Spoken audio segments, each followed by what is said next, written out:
আমরা এখন কলাম দেখব, কংক্রিটের পার্টটা দেখব আগে। তো এটা হচ্ছে কলামটা কোথা থেকে স্টার্ট হয়েছে, মানে কংক্রিট পোর্শনটুকু এখান থেকে স্টার্ট হয়েছে, রাইট? তো এখান থেকে স্টার্ট হলে আমরা একদম এন্ড পর্যন্ত বের করবো যে কতটুকু লাগতেছে। অ্যান্ড আমাদের এটা হচ্ছে বেসিক্যালি 6th ফ্লোর পর্যন্ত। তো গ্রাউন্ড ফ্লোর মিলায় হচ্ছে আমার বেসিক্যালি 7টা ফ্লোর, হ্যাঁ 7টা ফ্লোর থাকবে। আর ইচ ফ্লোর আমি জানি যে আমার 10 ফিট হাইট হয়ে থাকে, ওটা দেখবো পরে। তো আমি এখন যদি দেখি আমার কোথা থেকে স্টার্ট করতে, আমি যদি কলাম স্কেজুলটা একটু দেখি, তো এখানে দেখলে বোঝা যাবে এখানে কতগুলো ভাগ করা আছে, যে below ground, ground to first floor, second to third floor. তো এখন এটার ডাইমেনশনগুলো যদি দেখি, বিলো গ্রাউন্ড যেটা সেটা হচ্ছে 17 ইঞ্চ বাই 27 ইঞ্চ, আর গ্রাউন্ড লেভেলের উপরে যা যা আছে সেটা ডাইমেনশন একই 15 × 25। তো এই ডাইমেনশনটা সেম নাও হতে পারে, তখন আমাকে ভাগ করে করতে হবে। এখানে তো দুইটা ভাগ, একটা হচ্ছে বিলো গ্রাউন্ড আর একটা হচ্ছে গ্রাউন্ড লেভেলের উপরে। আর হয়তো বা এক্সাম এরকমও আসতে পারে যে বিলো গ্রাউন্ড একটা, গ্রাউন্ড টু ফার্স্ট ফ্লোর একটা, সেকেন্ড টু থার্ড ফ্লোর একটা। তো আমার অনেক ভাগে এই এটা বের করতে হবে, ভলিউমটা বের করতে হবে। আলটিমেটলি তো আগে ভলিউমটা বের করবো। তো প্রথমে আমি দেখবো, আমি দেখি হচ্ছে বিলো গ্রাউন্ড, হ্যাঁ বিলো গ্রাউন্ডের ডাইমেনশনটা কি, ডাইমেনশন হচ্ছে 17 ইঞ্চ ইন্টু 27 ইঞ্চ। তো এখন আমার কী কাজ করতে হবে, আমার হচ্ছে এটার হাইট, লেন্থ, উইথ পেলেই তো আমি আলটিমেটলি ভলিউমটা বের করতে পারবো। তো আমি যদি হাইটটা দেখি, হ্যাঁ হাইটটা যদি দেখি বিলো গ্রাউন্ডে, তো তাহলে গ্রাউন্ড লেভেল এতটুকু, ওকে। তাহলে বিলো গ্রাউন্ডের ক্ষেত্রে কী হবে, তোমার এই লেন্থটা আমার জানা লাগবে, এটাই হচ্ছে আমার হাইট। তো এই বিএফএস পর্যন্ত আমার হাইটটা দেওয়া হচ্ছে 8 ফিট। এখন এই ফিগার একটু ভুল আছে, জিনিসটা আসলে দেখায়, এটা তো ফুটিং, হ্যাঁ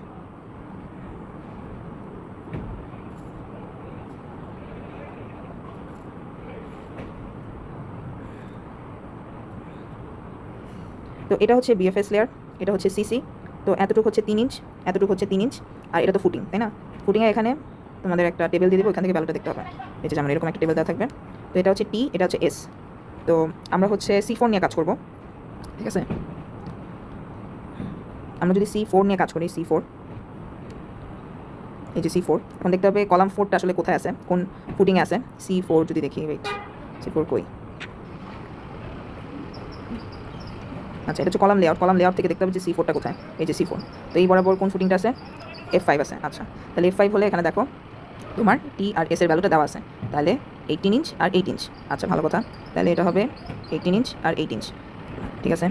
তারপর আমার এই গ্রাউন্ড লেভেল থেকে তোমার একদম এন পর্যন্ত এটা হচ্ছে আমার 8 ফিট দেওয়া আছে। ধরো এই যে এটা হচ্ছে গ্রাউন্ড লেভেল জিএল। তা আমার জানা লাগবে হচ্ছে এই লেন্থটা কত। এই লেন্থটা তাহলে কী হবে, 8 feet minus 3 inch, 3 inch minus 8 feet 8 inch minus 18 inch, তাহলে তো আমি এই লেন্থটা পাচ্ছি, তাই না?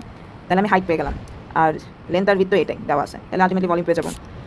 তাহলে আমরা লিখি ভলিউম ইকুয়ালস টু 8 ফিট থেকে আমি 3 ইঞ্চ বাদ দিব, তারপর 8 ইঞ্চ প্লাস 18 ইঞ্চ বাদ দিব, তাহলে আলটিমেটলি ওই হাইটটা পাবো, কলামের হাইট। আর হচ্ছে লেন্থ আর উইথটা বলে দিলাম, তো এখানে হচ্ছে 17 CFT আসবে, এটা গেল। এখন আমি দেখবো হচ্ছে গ্রাউন্ড লেভেলের উপরে ডাইমেনশন কি, 25 ইঞ্চ ইন্টু 15 ইঞ্চ। আচ্ছা, তাহলে হচ্ছে তোমার অ্যাবভ গ্রাউন্ড লেভেল, জিএল। এখানে কী হবে, এখন অ্যাবভ জিএল বলতে একদম টপ ফ্লোর পর্যন্ত বোঝাচ্ছে। আমি যদি কোন ফিগার দেখাবো না, কোনো ফিগার আছে, মানে জিনিসটা এরকম যে আমার এখানে জিএল শেষ হয়েছে, ধরো এটা হচ্ছে জিএল। তো জিএলের পর তোমার 2 ফিট হচ্ছে আমার, এটা হচ্ছে 2 ফিট, এটা হচ্ছে পিএল গেল। পিএল যাওয়ার পর তোমার এখানে একটা স্ল্যাব থাকবে, যেটা হচ্ছে স্ল্যাব 5 ইঞ্চ হবে। এরপর তোমার হচ্ছে একটা ফ্লোর যাবে, আবার স্ল্যাব থাকবে 5 ইঞ্চ, এটা হবে একটা ফ্লোরের হাইট কত, 10 ফিট। এরপর হচ্ছে আবার আরেকটা ফ্লোর যাবে, এভাবে করতে যাবে। তো আলটিমেটলি আমার হাইটটা কী হবে, আমার যেহেতু 6টা ফ্লোর, মানে সরি 6th ফ্লোর পর্যন্ত, দ্যাট মিনস গ্রাউন্ড সহ 7টা ফ্লোর, তাহলে আলটিমেটলি আমি একবারই লিখি ভলিউম ইকুয়ালস টু, তাহলে প্রত্যেকটা ফ্লোরের হাইট যদি 10 ফিট, তাহলে আমি 7 দিয়ে মাল্টিপ্লাই করবো, প্লাস 2 ফিট হচ্ছে আমার পিএল, গ্রাউন্ড থেকে পিএলের যে হাইটটা, তাহলে 2 ফিট নিলাম, প্লাস আমার স্ল্যাব আছে, এই যে স্ল্যাবও এখানে 7টা হবে, তাহলে আমি লিখলাম 5 ইঞ্চ ইন্টু 7। এটা হচ্ছে আমার আলটিমেট হাইটটা টপ ফ্লোর পর্যন্ত। তারপর হচ্ছে আমি এটাকে লেন্থ আর উইথের সাথে মাল্টিপ্লাই করে দেবো, তাহলে 15 ইঞ্চ ইন্টু 25 ইঞ্চ, তাহলে আলটিমেটলি ভলিউম আসবে 195.095 CFT। আচ্ছা, তাহলে আমি টোটাল একটা ভলিউম পাবো, টোটাল ওয়েট ভলিউম হবে হচ্ছে, আগে আসছিল 17 CFT বিলো গ্রাউন্ড, আর অ্যাবভ গ্রাউন্ড হচ্ছে 195.095, তো এখানে আসে 212.095 CFT। দেন এটাকে আমি কী করবো, 1.54 দিয়ে মাল্টিপ্লাই করবো টু গেট ড্রাই ভলিউম, তাহলে ওটা হবে 26.626 CFT। এখন আমরা দেখবো যে এই লেআউটে কয়টা C4 কলাম আছে, আমরা তো C4 নিয়ে কাজ করতেছি। তো এখানে দেখো C4 আছে হচ্ছে C4 কই এই দুইটা আরেকটা কোন দুইটাই নাকি এই যে আরেকটা, তাহলে 3টা C4 আছে আমার। তাহলে গ্র্যান্ড টোটাল ভলিউম হবে ফর 3C4, তাহলে 3 ইন্টু দিয়ে মাল্টিপ্লাই করবো, তাহলে আসবে হচ্ছে 979.878। এইখান থেকে হচ্ছে আমি তখন cement course aggregate fine aggregate বের করবো, যেটা রেশিও হচ্ছে 1:2:4, এটা তো বের করতেই পারবো। তো এখানে যেটা আমাদের বেশি হলে ঝামেলা লাগতে পারে সেটা হচ্ছে কোন লেআউট থেকে কোনটা ফলো করবো। প্রথমে আমি যাবো হচ্ছে কলাম স্কেজুল। তো কলাম স্কেজুলে যদি দেখি আমার দেখতে হবে যে বিলো গ্রাউন্ড লেভেলে আমার ডাইমেনশনটা কি, তারপর হচ্ছে অ্যাবভ গ্রাউন্ড লেভেলের ডাইমেনশনটা কি। এখানে যেমন দুইটা ভাগ হয়ে গেছে যে এই এতটুকু পোর্শনের হচ্ছে আমার ডাইমেনশন একই, কিন্তু বিলো গ্রাউন্ডের ডাইমেনশনটা ডিফারেন্ট। আর এক্সামে আর একটু টাফ করলে হতে পারে আরও সেগমেন্ট করে আমার ম্যাথটা করতে হতে পারে। আর হচ্ছে তারপর দেখার পর আমি দেখলাম যে আমার বিলো গ্রাউন্ড লেভেল আর অ্যাবভ গ্রাউন্ড দুই রকম আছে, তো আমার দুইভাবে মানে ক্যালকুলেশন দুই ভাগে ক্যালকুলেশনটা করতে হবে। তারপর আমি যাবো হচ্ছে